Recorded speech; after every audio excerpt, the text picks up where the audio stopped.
Salut à tous, je vais vous montrer exactement comment rédiger un contrat de prestataire indépendant. Il s'agit d'un document très courant mais utile dont la plupart des entrepreneurs auront besoin, surtout si vous faites appel à des prestataires indépendants pour votre entreprise. Chaque fois que j'engage quelqu'un pour mon entreprise en tant que prestataire indépendant, c'est exactement la procédure que je suis pour rédiger mes contrats. Il est indispensable de disposer d'un document car il vous protège réellement en tant qu'employeur. Je tiens à préciser d'emblée que la méthode dont je parle peut être utilisée gratuitement en souscrivant à leur essai d'une semaine. Vous pouvez donc créer ce document gratuitement, mais ils proposent une offre très intéressante par leur abonnement mensuel qui vous permet de créer un nombre illimité de documents comme celui-ci. Donc rendez-vous sur cette adresse que vous pouvez retrouver dans la description, ce qui vous mènera directement à cette page. Et à partir de là, nous allons rechercher les contrats de prestataires indépendants. Nous allons sélectionner cette option et à partir de là, on vous posera quelques questions.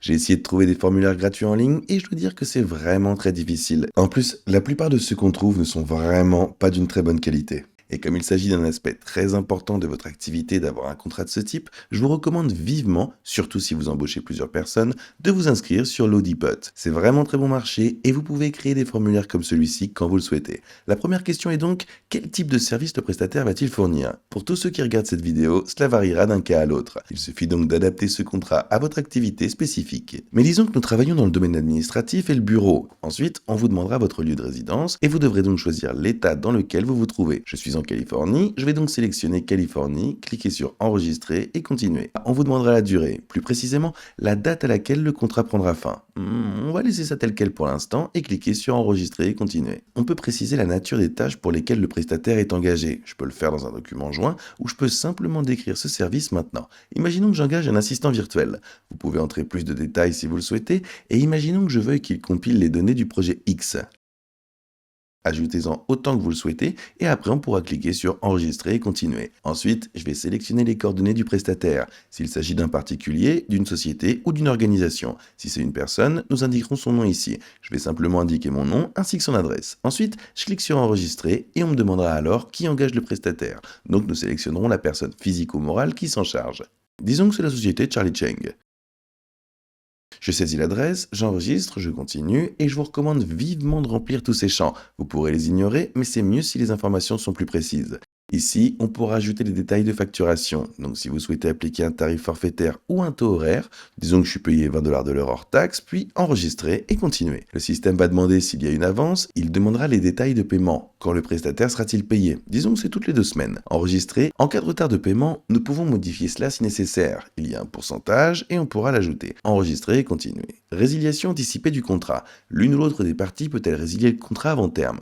Disons que oui, et qu'un préavis écrit de 10 jours sera nécessaire. Vous pourrez modifier cela ici. Si l'une des parties souhaite résilier le contrat avant terme, un préavis écrit de X jours doit être donné. On va donc laisser 10 jours. Souhaitez-vous inclure une garantie? Le client remboursera-t-il les frais professionnels raisonnables? Oui ou non, selon votre activité. Les frais devront-ils être préapprouvés par le client? Oui ou non? Priorité intellectuelle. Le prestataire sera-t-il propriétaire de la propriété intellectuelle créée dans le cadre de ce contrat? Probablement pas. Nous allons donc sélectionner l'option selon laquelle les clients recevront la propriété exclusive. C'est donc vous, la personne qui embauche. Ensuite, nous avons la confidentialité. Nous dirons que oui pour une durée indéterminée. Souhaitez-vous inclure des informations supplémentaires? Répondez oui ou non. Pour l'instant, on dira que non. Quand ce contrat sera-t-il signé? Vous pouvez sélectionner incertain ou préciser une date. Des témoins sont-ils requis? Vous pouvez sélectionner oui ou non. Et oui, ça va remplir automatiquement tous ces champs. Ça va créer ce contrat de prestataire indépendant pour vous et on peut jeter un coup d'œil ici et voir qu'il y a toutes ces différentes rubriques. Ouais, c'est en gros comme ça qu'on a créé un contrat de prestataire indépendant très rapidement. Une fois que c'est fait, il va bien sûr falloir choisir une licence. Et comme je l'ai dit tout à l'heure, vous pouvez souscrire à un abonnement d'essai pour bénéficier d'une semaine gratuite de leur service.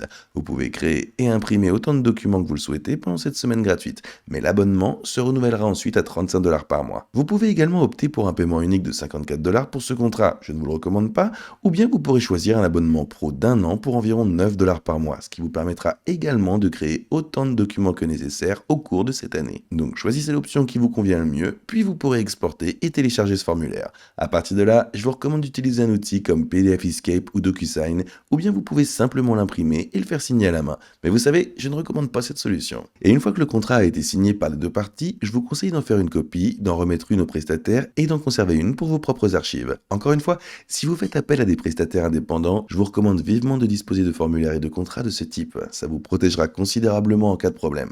Voilà, c'est en gros comme ça qu'on rédige un contrat de prestataire indépendant. Encore une fois, Vous trouverez le lien vers l'Audipo ici, et si vous engagez beaucoup de prestataires, je vous recommande simplement de souscrire à l'abonnement pro complet d'1 an. C'est pas obligatoire, et vous pouvez essayer l'abonnement pendant une semaine. Mais ouais, globalement, j'adore vraiment l'Audipod pour tous les accords juridiques et contrats que je rédige, et je pense sincèrement que vous l'apprécierez aussi. J'espère que cette vidéo vous a été utile, et si vous l'avez appréciée, n'oubliez pas de liker et de vous abonner pour en découvrir d'autres comme celle-là. Cette chaîne a pour but de vous offrir des chaînes et des tutos gratuits pour vous aider à lancer votre entreprise. À bientôt dans la prochaine vidéo.